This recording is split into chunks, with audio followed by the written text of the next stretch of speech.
never slow up, no I don't take shit. I got no love for the fakeness. If you wanna play tough and wanna hate this, I'll always show up. I don't ever slow up, no I don't take shit. I got no love for the fakeness. If you wanna play tough and wanna hate this, I'll always show up and make a statement. I don't ever slow up, no I don't take shit. I got no love for the fakeness. If you wanna play tough and wanna hate this, I'll always show up and make a statement. Everything I do so instinctive and so passionate. Every word I move so descriptive like an adjective. I got a vendetta against people who patented being negative when you should be getting after it. I got facts over tracks, this and that. Spitting slow, spitting fast. I could roast, I could gas. Think I'm okay at last, but I don't know if that can erase all the past. And the pettiness, a reflection of the emptiness. Hilarious, you think you're worth my time, you're delirious. Mysterious, because you hide behind a fake exterior. Inferior, you know I'll always be a bit superior. Get off of me, this ain't no humble brag. I want you to hear words, you can say them back. I want you to feel free from the chains at last, and to believe in what you got, it was built to last, yeah. हाय आर्मीज, मैं हूँ आपकी host koala. आपको welcome BTS magic shop में। ये the immortal love season 2 chapter 75 है।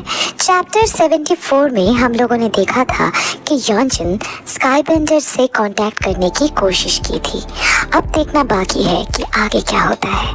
तो फिर चलिए स्टार्ट करते हैं the immortal love season 2 chapter 75। यॉनजन ने कांटेक्ट करने की कोशिश की। व्हाट? लेकिन क्यों? क्या चाहिए उसे? हाँ? पता नहीं, हम उस पे भरोसा नहीं कर सकते। हाँ, मुझे तो कुछ समझ में ही नहीं आ रहा है कि क्या हो रहा है। और अगर चीजें बदल गए तो तब तो हमें फायदा होगा ना। और अगर ये उसकी चाल हुई तो तब तो हमें खतरा हो सकता है। मुझे ऐसा नहीं लगता। बट अंकल, इस हालात में हम रिस्क नहीं ले सकते।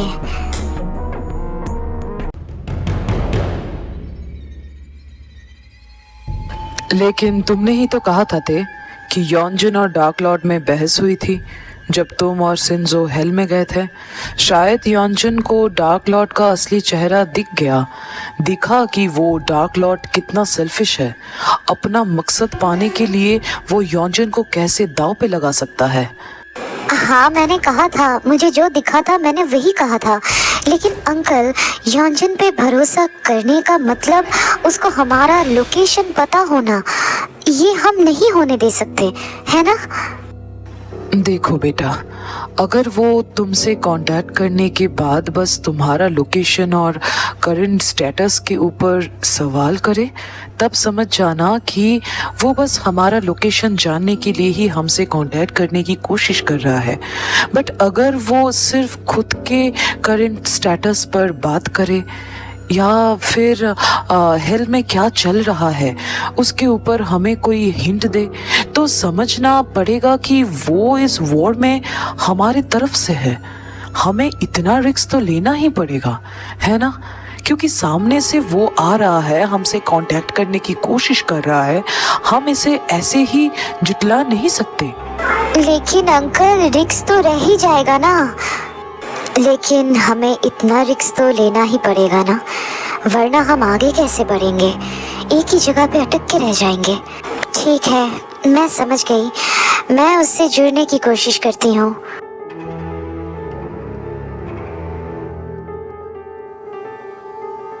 क्या मैं सही कर रहा हूँ?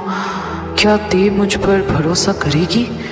इतना सब कुछ होने के बाद लगता तो नहीं है कि ते मेरा यकीन करेगी।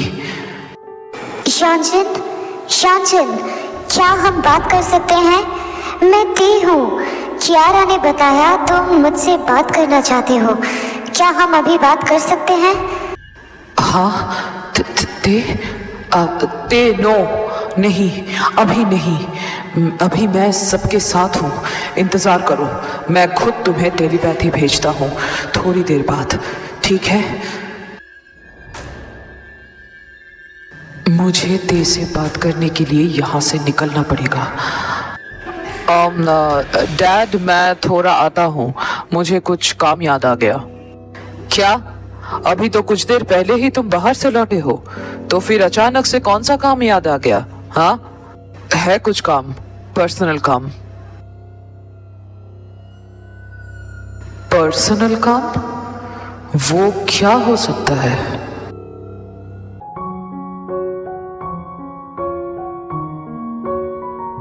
आप बिल्कुल भी नहीं बदली नाइटिंगेल, जैसी पहली थी अभी भी बिल्कुल वैसी ही हो। हाँ, अच्छा। काश मैं भी ऐसा ही कुछ कह पाती, बट मुझे सच में प्रीवियस लाइफ का कुछ भी याद नहीं है। कोई बात नहीं नाइटिंगेल, हमने भी आपके पास आने में बहुत लेट कर दिया और ये सब कुछ तानजी की वजह से हुआ। उसका गुस्सा हमेशा नाक पे ही चढ़ा रहता है। बट मैं एक चीज को लेकर बहुत परेशान हूँ। मुझे समझ में नहीं आ रहा है कि मैं उसे तुमसे कैसे कहूँ। इतना मत सोचिए नाइटिंगेल, क्या बात है, कह दीजिए। बात बहुत ज्यादा अजीब है। एक्चुअली ये प्रेगनेंसी को लेकर है।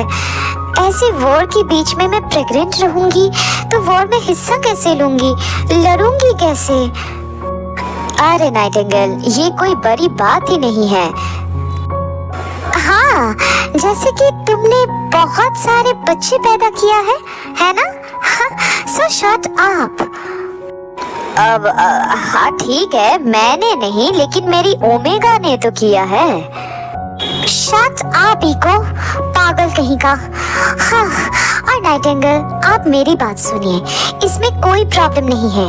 आप वेयरवुल्फ में ट्रांसफॉर्म होंगी तो आपके पावर्स अपने आप ही आपके पप्स के सुरक्षा के लिए आपको तैयार कर देगा। वॉर का बात कर रही हूँ। वॉर में जब भी आप हिस्सा लेंगी तब आपके पप्स को भी ये बात पता चल जाएगा कि अभी वॉर चल रहा है। और वैसे भी आपके लिए हम 6 साथी है ना, आपको फिक्र करने की कोई जरूरत नहीं। हाँ, और मैं भी तो हूँ।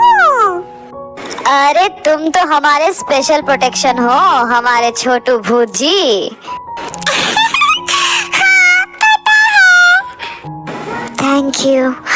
थैंक यू तुम सबको। तो साकुरा, तुम सबकी फैमिली यहाँ वाटर नेशन में ही है क्या?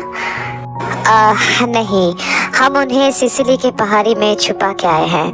फाइनल वॉर में हम नहीं चाहते कि वो हमें प्रोटेक्शन देते वक्त मारे जाए, क्योंकि रूल्स के हिसाब से देखा जाए तो हम सबसे ऊपर रैंक कैटेगरी से बिलोंग करते हैं और हमारी फैमिली लोअर कैटेगरी से बिलोंग करते हैं। और लोअर रैंक में जो भी होता है वॉर में हमसे आगे ही पोजीशन लेता है, तो हम नहीं चाहते थे कि वो ऐसे ही तबाह हो जाए। माफ़ कर दीजिएगा नाइटिंगेल, आपसे बिना पूछे ही हमने ये डिसीजन ले लिया। तुम लोगों ने बिल्कुल सही किया। फैमिली को प्रोटेक्शन देना ही हमारी फर्स्ट प्रायोरिटी है, क्योंकि हम लेजेंडरी वेयरवुल्व्स हैं। हम ही तो हैं जो हर रूल्स को ब्रेक कर सकते हैं। हम ही तो है प्रोटेक्शन के नाम पर हम अपने फैमिली, हम अपनी धरती, हमारी रिस्पॉन्सिबिलिटी को सही सलामत रख सकते हैं। I really proud of you all. मुझे बहुत अच्छा लगा ये सुनकर। And I proud of you my baby. I know.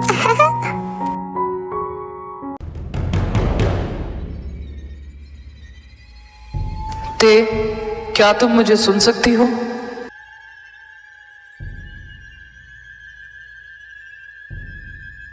Dad, यॉनजन telepathy भेज रहा है। ठीक है, कंटिन्यू करो, लेकिन संभाल के। ठीक है। हाँ यॉनजन, मैं तुम्हें सुन सकती हूँ, कहो क्या बात है? कैसी हो? मैं ठीक हूँ, कहो। उफ, ये बहुत ऑकवर्ड है, ऐसे अचानक इतने साल बाद, तो इसीलिए मुझे समझ में नहीं आ रहा है कि। इट्स ओके यॉनजन, अपनी बातें बेझिझक कहो, मैं तुम्हें जज नहीं करने वाली, कहो। जज तो करोगी और ये मैं डिजर्व भी करता हूँ। छोड़ो ये सब। अच्छा ध्यान से सुनो, मैं शुरू से शुरू करता हूँ। मैं अभी एक ब्लड बेंडर हूँ और मुझे डैड ने मतलब डार्क लॉर्ड ने लूसीफर की मदद से वापस लाया है और लूसीफर डैड को अपनी शक्तियाँ दी है जिससे वो अभी डार्क लॉर्ड से डार्क डकैन बन गए हैं और लूसीफर और उसके सारे भाई डैड के कहने से तुम्हें मतलब तुम सबको ढूंढ रहा है। लूसीफर को हेल गेट से निकल के दुनिया में राज करना है। उसके लिए तुम लोग को जैसे प्रोटेक्टर को रास्ते से वो हटाना चाहता है, तो वो तुम्हारे खिलाफ वॉर प्लान कर रहा है। तुम लोग जहाँ भी हो अपना ध्यान रखना। लेकिन योंजन, तुम हमारी मदद क्यों करना चाहते हो? क्योंकि मैं आज़ाद होना चाहता हूँ। मुझे पता है मैं एक अच्छा इंसान नहीं हूँ और ना ही कभी बन सकता हूँ, ये बात मुझे बहुत अच्छे से पता है, लेकिन मैं कोशिश तो कर सकता हूँ। मुझे तुम लोगों की मदद चाहिए।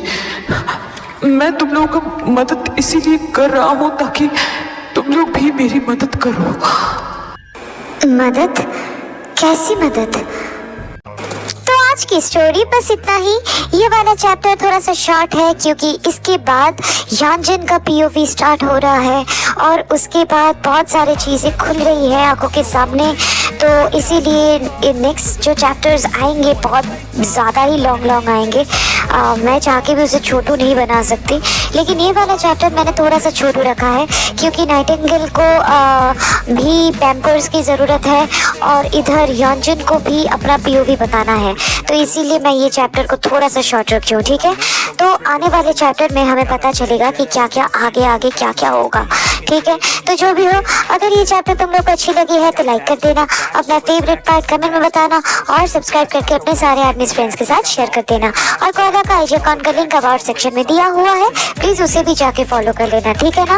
और हाँ, नोटिफिकेशन को भूलना मत, नोटिफिकेशन बेल को हमेशा ऑन करके रखना और उसे ऑल भी कर देना ताकि मेरे अपलोड होते ही तुम लोगों के पास नोटिफिकेशन पहुंच जाए।